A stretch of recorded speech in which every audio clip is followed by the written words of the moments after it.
All right, so anyway, since we can't charge it in the car right this second until we get that other block, I'm just going to go ahead and use this USB-C that I have hooked to a power block and connect it on the bottom of this one.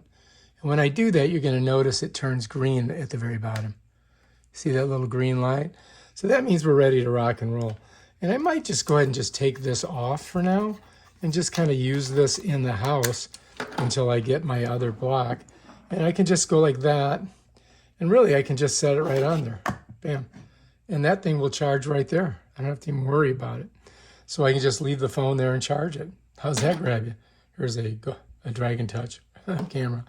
And then later on, you know, when I find the block, we'll hook it back up to the car.